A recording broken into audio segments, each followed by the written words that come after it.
मैं बस्तर के गांव में आश्रम चलाती थी। वो आश्रम एक जंगलों के मतलब बीच में जो इलाका है वहाँ पड़ता, जहाँ नक्सलियों का भी गढ़ है,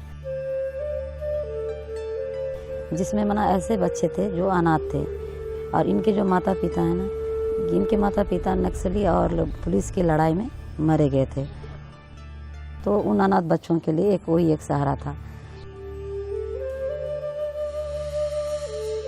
लेकिन पुलिस ने मुझे शक के आधार पर ऐसे कहीं उनके शक ऐसा लगा कि वो नक्सली की समर्थक है, ये सोच के मुझे मतलब वो अरेस्ट कर लिया और बेवजह एक इस तरह से केस बना के मुझे जेल में डाल दिया। मैं जेल में 2.5 साल रही हूँ।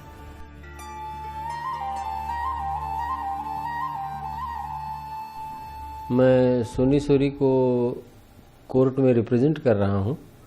उसके 7 मामले थे, 5 में वो दोषमुक्त हो गई है।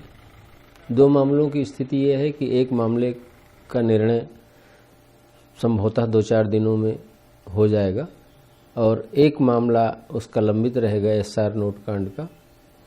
5 मामलों में उसे न्यायालय ने पूरी तरह से साक्ष्य के अभाव में दोषमुक्त किया है। उसका किसी भी अपराध से कोई लेना देना नहीं पाया गया, उसकी कोई संलिप्तता अपराध से नहीं पाई गई। जेल चले जाने के बाद मेरा सारा परिवार बिखर गया और मेरे पिताजी को तो नक्सली ने गोली मारी, उनकी संपत्ति को पूरी बर्बाद कर दी, गाड़ियों को वगैरह सब चीज़ों को नुकसान नक्सली ने करके उनके पैरों में गोली मार दी और वो एक विकलांग हो चुके हैं और मेरे बच्चे भी पूरी तरह से बिखर गए।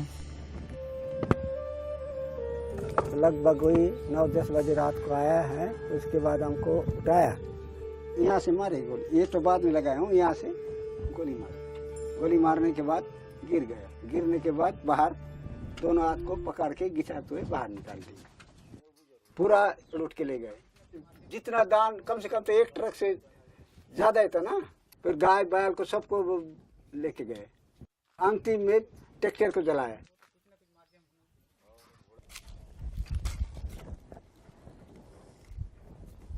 इधर से भी सामने भी लात हम लोगों को मिलता है, पीछे से भी एक लात हम लोगों को मिलती है।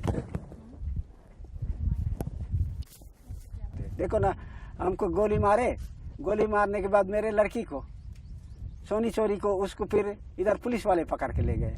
यही तो बात है दोनों तरफ से। तो सबसे हम लोगों को जीना हराम हो गए।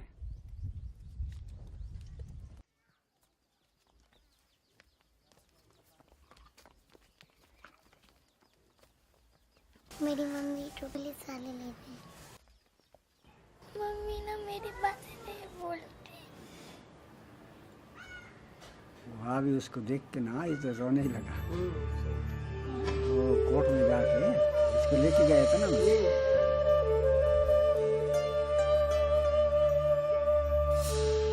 मैं जब जेल में थी तो मैंने सोचा यहाँ से निकलना इतना आसान तो है ही नहीं, क्योंकि काफ़ी लोग वहाँ बहुत संख्याओं में जेलों में बंद हैं जो सालों से पड़े हैं, 7-8 सालों से।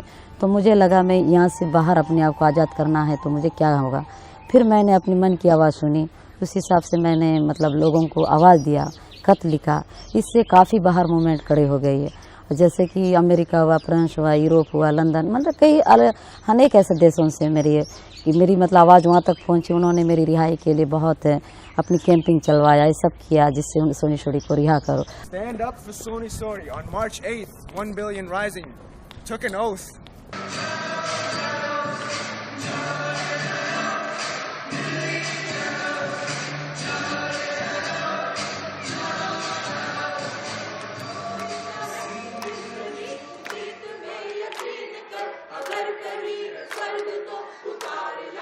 आज वो सबकी जनता और उन लोगों की आज मेहरबानी है कि सुप्रीम कोर्ट तक भी आवाज़ चली गई।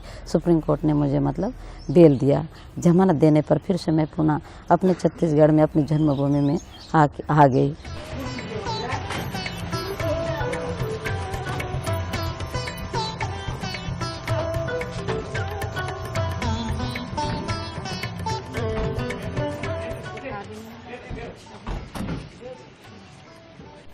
आज मेरे पास कुछ भी नहीं है, ना घर है ना मतलब पति है, सब कुछ मैंने खो दिया है।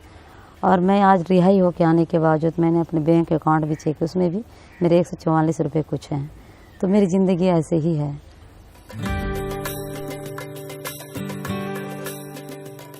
और मैं एक ऐसे आदिवासी के किसान की बेटी हूँ।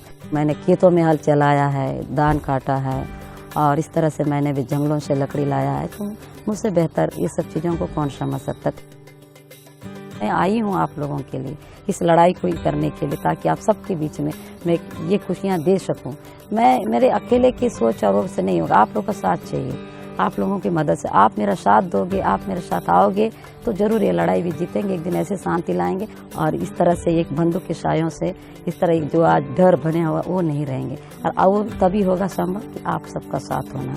और मुझे पूरा विश्वास है आप लोग मुझे साथ दोगे और इस तरह से हम हमारे बस्तर को एक फिर से हरा भरा, जो जंगलों में जिस तरह हरा भरा जीवन यापन करें वो फिर दोबारा करेंगे।